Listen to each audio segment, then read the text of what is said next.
مساء الخير. معلش. آه وزير الاتصالات المصري زار الهند السنة دي 3 مرات.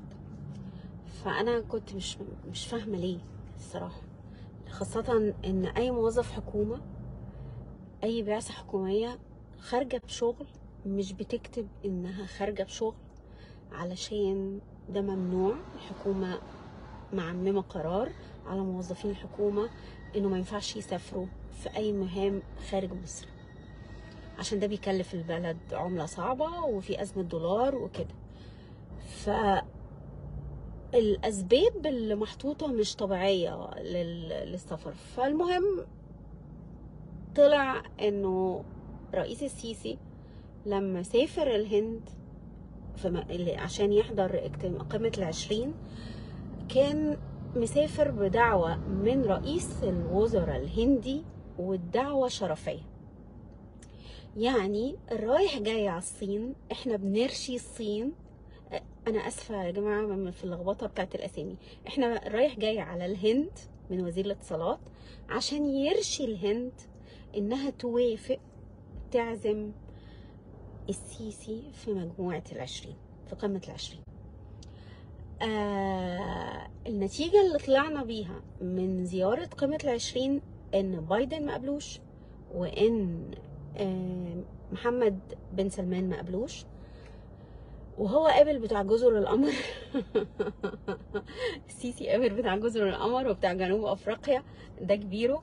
والحاجه البروباجندا الجامده قوي اللي طلعت بزياره بمقابله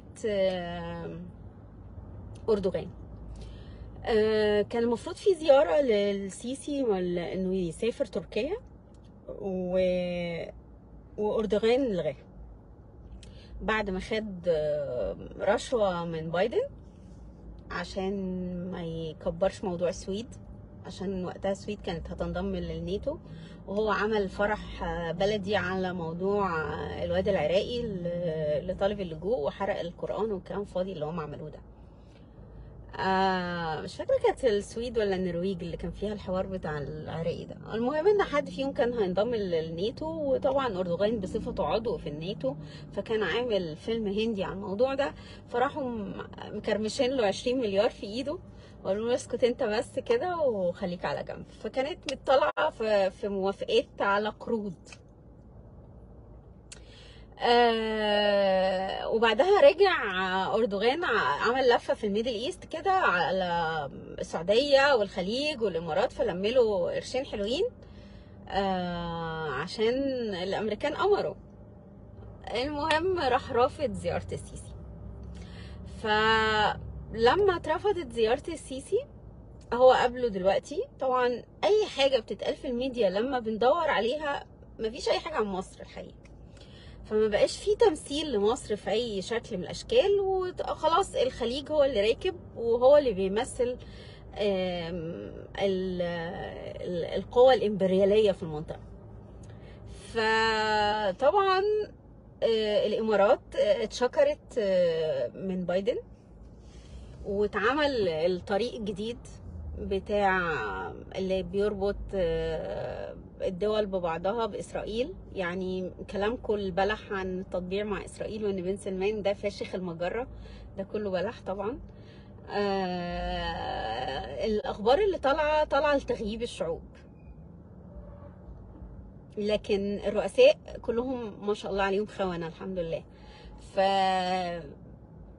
السيسي راح باعت، كان في رجال اعمال هنا مصريين حقيقه معاهم جنسيات امريكيه وبيشتغلوا مع الحكومه الامريكيه، فنظموا قعده لوزير الاتصالات مع اعضاء الكونجرس والامن القومي والناس الحلوه دي، اللي هم كمان ليهم اتصال بيهم وبيدفعوا لهم فلوس وبيهدوهم برشاوي.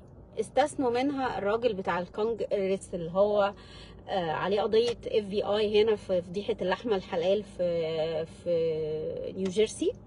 ما قعدش في القعده دي، او يمكن قعد بس ما حطوش اسمه الله اعلم. بس اللقاء كان يعني احنا بنبعت وزير الاتصالات الهند عشان نقول لهم نعكمهم قرشين ونقول لهم والنبي اعزموا لنا الرئيس السيسي. فيتعزم شرفي، وبعدين نروح للامريكان نعكمهم قرشين، والنبي خلوا الرئيس السيسي يعمل كذا وكذا وكذا. ف مش بقول ان هو كده هيمشي، انا معرفش لاني انا مش شايفه علامات لانه يمشي. هو كل مشكلته انه مش عايز يدخل انتخابات قصاد حد. هو معشمكم في فيلم الانتخابات ده. السيسي لو مشي مش هيمشي بانتخابات، مش هيمشي بثوره، هيمشي بطريقه مختلفه. ايه هي انا معرفش، بس هو مش هيمشي لا بثوره ولا بانتخابات. تمام. فعشان نقول ان هم محضرين له بديل هيمشي بانتخابات، نو واي. لا شايفاها هنا ولا شايفاها عندكم، بدليل ان رجال الاعمال اللي هنا بينظموا له لقاءات للشماشرجيه بتوعه زي وزير الاتصالات وغيره، انه يجي يقعد مع بتوع الامن القومي وبتوع الكونجرس هنا تحت اي مسمى بقى، زياره لاجتذاب استثمارات اجنبيه، لاي كسكسي على حمصي بيتقال. لكن ده مش حقيقي. حقيقي ان هو خلاص مصر اختفت من الاجنده الدوليه. في بديل لسه ما ظهرش بديل، ومش هما مش شاغلين بالهم بالموضوع ده. المصري اللي عندكم هو اللي شاغل باله وبيدفع رشاوي عشان يفضل موجود. فهيجي وقت خلاص مش هيعرف يقدم حاجه. تمام. ومش شاغلهم ولا فارق لهم انه يقعد ولا يمشي، لان انتوا قابلين الوضع. انتوا خلاص لا تشكلوا خطر على اي حد. انتوا ناس بيسجنوكوا وبيحبسوكوا وانتوا عادي. الكونسيكونسز اللي حاصله على ده ايه؟ انه في مصريين في المكسيك اتلقوا كده في عربيه محبوسين وبتاع، معرفش دول رجعوا ولا مرجعوش. انه في مصريين على الحدود بتاعه اليونان المركب غرقت بيهم، دول رفضوا يرجعوا، بس التانيين بتوع المكسيك عشان هم اتلقوا على اراضي مكسيكيه عشان يدخلوا امريكا لازم يقدموا عن طريق الابليكيشن، لازم يقعدوا شويه في المكسيك ويقدموا في الابليكيشن بتاعت اللي عاملاها امريكا بعد 11 مايو 2023. وبتعد المخاطر اللي قابلتهم وحياتهم اللي تعرضت للخطر عشان يوصلوا امريكا دي سبب قوي جدا للجوء. الحاجه التانيه، الناس اللي قاعده في امريكا مستنيه العدل وكسره فيزا ومستنيه العدل. هو لو خرج بره امريكا مش هيرجع خلاص بعد 10 سنين، وبقابلني لو حد وافق لك تاخد الفيزا تاني. فانت طالما قعدت مستني العدل وقعدت كسرت ده كله، على فكره الكلام ده مصريين عرب وخاصه الجزائريين اللي عندين قوي مع دماغهم دول، ان هم هيلاقوا عروسه وهيجوزوا انتوا ما بتدفعوش يا جماعه فلوس، والستات ما بقتش غبيه للدرجه دي وبتتعرضوا للنصب والابتزاز. في واحده مصريه اتجوزت على الورق تسعة حولوا لها فلوس ومش عارفين يثبتوا، وما يقدروش يروحوا يشتكوا لانه هيقولوا انه ده بيزنس مارج، جواز بيزنس مصلحه، فما يقدروش يشتكوا. فيا جماعه انتوا بتحطوا نفسكم تحت مخاطر رهيبه جدا، مع ان اسباب اللجوء ليكوا كلها متوفره حتى لو كسرتوا فيزا.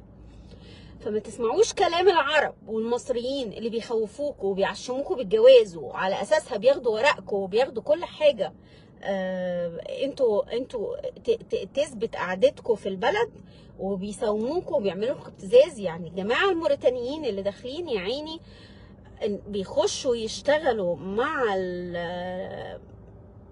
العرب والمصريين، بيدوهم اقل من الحد الادنى للاجور، ما بيدوهمش اجازات، ما بيدوهمش بريك، مستعبدينهم حرفيا. ودول لو اشتكوا قانونا من حقهم يطلبوا ورق. فانت ليه تعرضوا نفسكم للمخاطر دي كلها؟ اللي بيحصل ده كله مش طبيعي يا جماعه، ولازم يفتح فلاشر كده عندكم. امريكا 50 ولايه فاضيين، ليه مجمعين البشريه كلها رامينهم في شوارع نيويورك؟ فوقوا فوقوا، اللي بيحصل ده مش طبيعي وهيرجعكم تاني بلادكم. تتذلوا وتتبهدلوا وزلازل تشيلكوا وبراكين تشيلكوا ومناخ رؤسائكم بياخدوا عليه فلوس عشان يبوظ. فاللي انتوا بتعملوه ده مش صح. اقعدوا ليجل، اقعدوا ليجل. حتى اللي كاسر فيزا يقدر يقدم ورق. في حاجات كتيرة قوي تتقال وتتعمل، لان بلادكم خلاص مناخها ما بقاش ينفع. مش معنى ان انت قدمت لجوء ده خيانة لبلدك، بالعكس، اللي خاين رئيس بلدك اللي وصلك للمرحلة دي. ما تعيش مشرد. البلد هنا فيها قوانين روعة تخدم على ده كله. ما تذلش نفسك وتكسر نفسك تحت ايد اي حد ايا كان.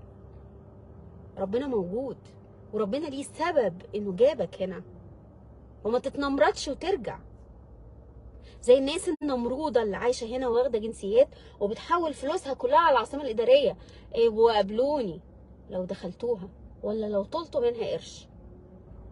واللي حاطين فلوسهم بالدولار من هنا لهناك قابلوني برضو لو خدتوها شفتوها تاني. مينفعش ابدا تخون الارض اللي شالتك في ارض انت جاي منها لجوء. وبخص بالذكر الاخوه الاباط،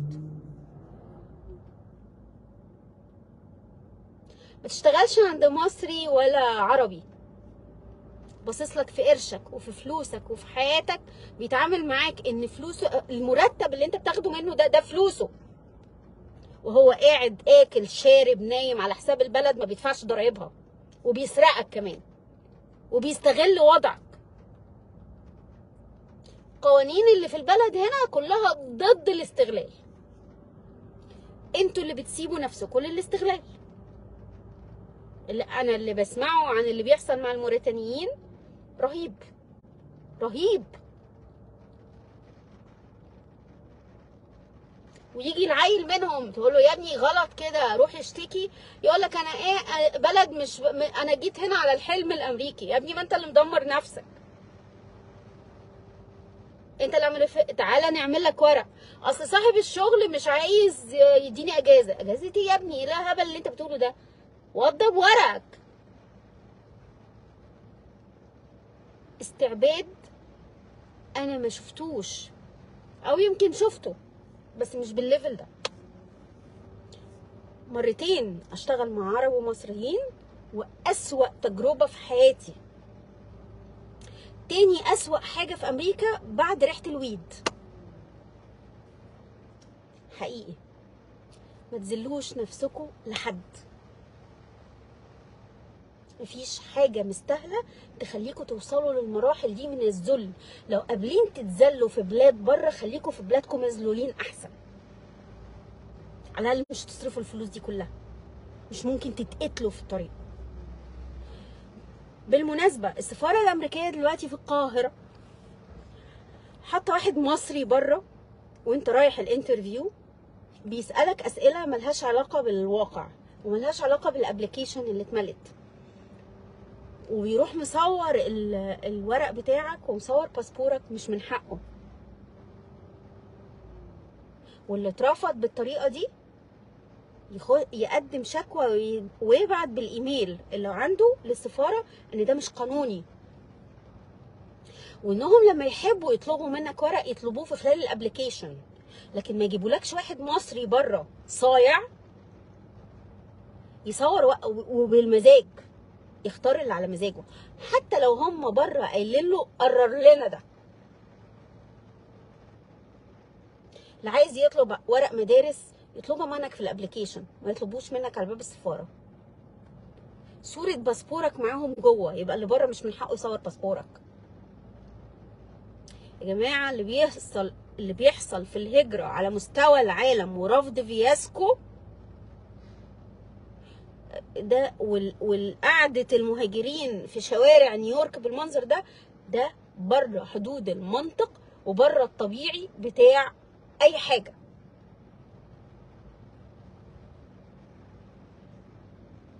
لو قادرين تخرجوا اخرجوا، اللي جاي مش حلو ومش هتعرفوا تخرجوا، لا اللي معاه فيزا ولا اللي معاه فلوس ولا اللي معاه اي حاجه، وقيمه فلوسكم هتقل، وفلوسكم مش هتبقى ليكوا سيطره عليها. وبقولها تاني، اللي دافع فلوس في العاصمه الاداريه مش هيخشها، مش هيخش العاصمه الاداريه غير اللي هم عايزينهم يدخلوا. دي طريقه جديده لاستعباد البشر.